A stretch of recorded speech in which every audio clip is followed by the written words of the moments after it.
have a little fun before I die. Says the man next to me out of nowhere. It's apropos of nothing. He says his name is William. I'm sure he's Bill or Billy or Mac or Buddy. And he's played ugly to me. And I wonder if he's ever had a... Ano nang plano mo for the 2 weeks to go?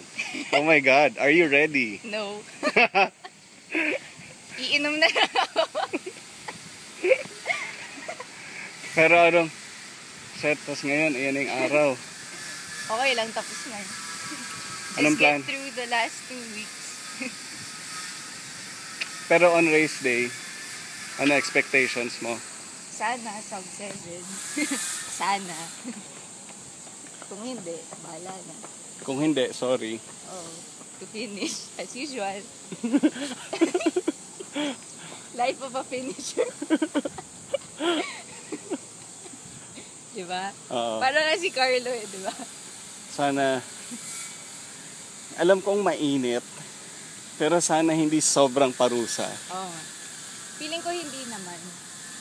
Pero yung papatay sa'yo dun yung humidity. Oo. Kasi malapit sa'yo.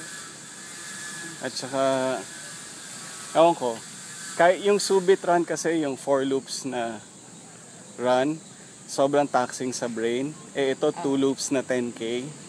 Tulog siya. Akala ko nga 3 eh. Ha? Akala ko 3. Ang huli kong narinig, 2 loops ng 10K. Hindi ko pa nga nakikita yung ano eh, run route. That's how focused I am on the run.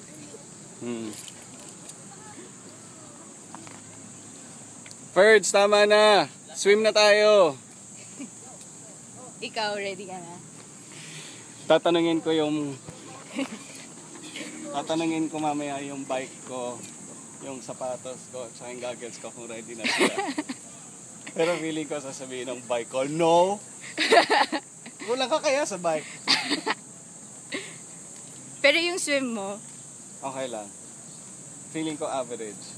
yung run, Yung run, gusto ko sana mag 2 hours. 2 hours. Wow. Sana. Ikaw, kaya mo yung goals mo. Tingin mo. Oo. You're ready. We'll see.